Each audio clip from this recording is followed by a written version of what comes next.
This is very testing, I accept that, because you've got a swarm of people coming across the Mediterranean, seeking a better life, wanting to come to Britain, because Britain has got jobs, it's got a growing economy, it's an incredible place to live, but we need to protect our borders by working hand in glove with our neighbours, the French, and that's exactly what we're doing. I came here in 2011 because of a political crisis from my country, because I was working with the government. We had a political crisis followed by a civil war, and I have to fled.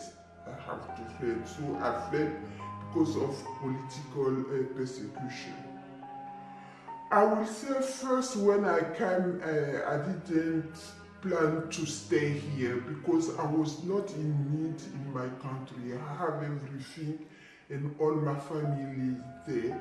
I'm 60 now, but when I arrived here, I was 55. So it's not time for me to look for a job, for a better life or for something.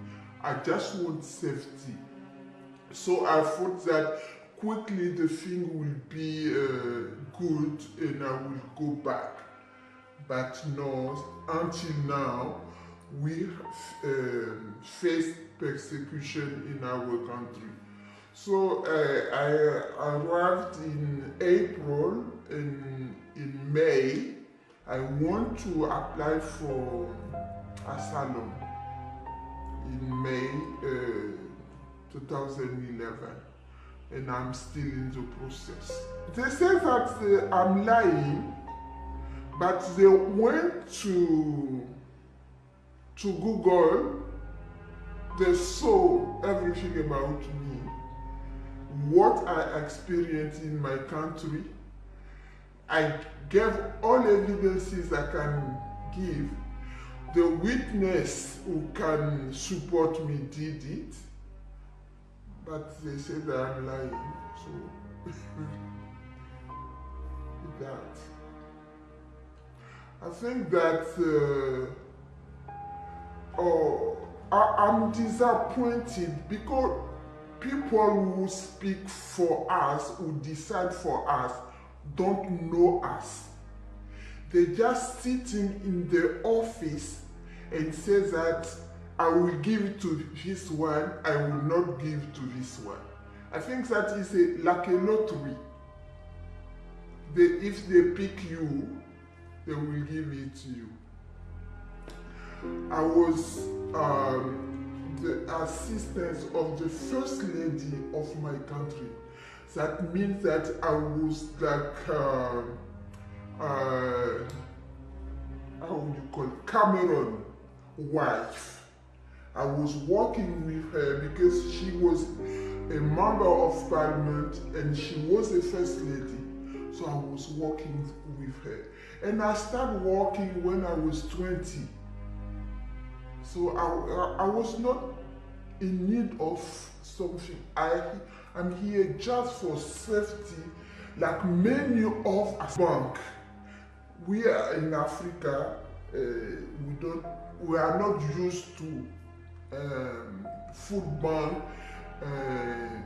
thin food. But you have, for 5 years, I have never buy a new clothes. I have to go to the charity and find a clothes for me. You see, your dignity is spoiled. Asylum seeker. Just give me the stay so I can do what I can do. But sitting for 5 years is like open prison. You cannot walk. You cannot have accounts, a bank account. You can't. Here we are like, I'm going to somewhere where I will find peace, but we don't find it. I went to prison here. When I came down, I had problems with my uncle happens to be a politician, and trying to expose things done, I mean, for common man in the country. But like I said, my life was was at stake, so I had to leave. But the thing is, they don't see it like people's life do matter. It's like your words against my, whether your life is at stake or not is not the problem. The problem is they just want you out of the country. But you are shocked when you get here, like the treatment meted out to people is not what is being written on the pages of newspaper.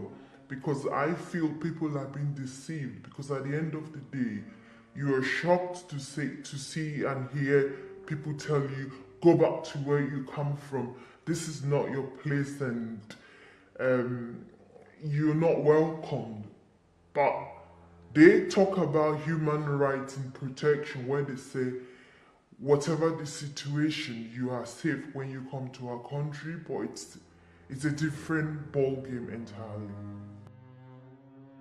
I was trained as a journalist, and that was one reason why the representative of the Home Office asking me to relocate somewhere else.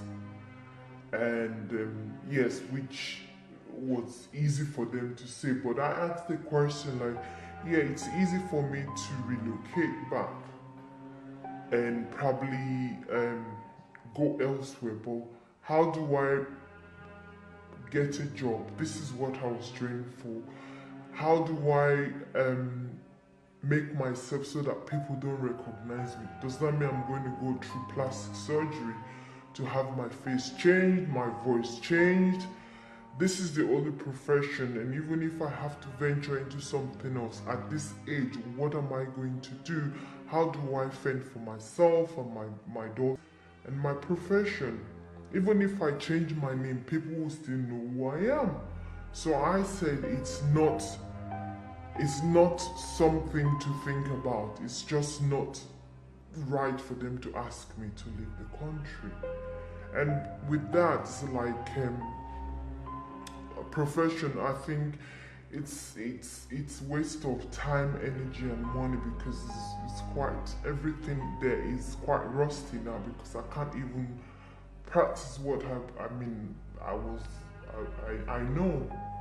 So it's like waste of your time and everything. But let's see how it goes. Especially if you've lived in a country for more time, contribute to the economy or the society.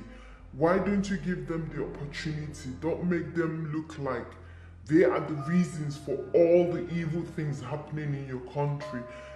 Give people the opportunity. There are a lot of people out there who are willing to even work without no benefit, but sometimes they think we are here for benefit.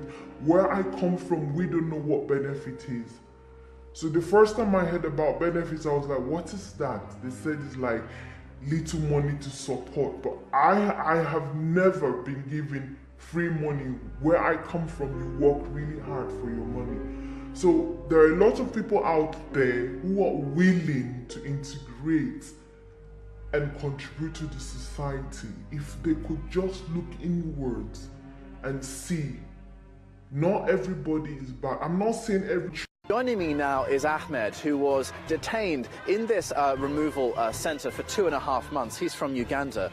Could you please describe to me what these centres are like? I understand that they're akin to Category B prisons.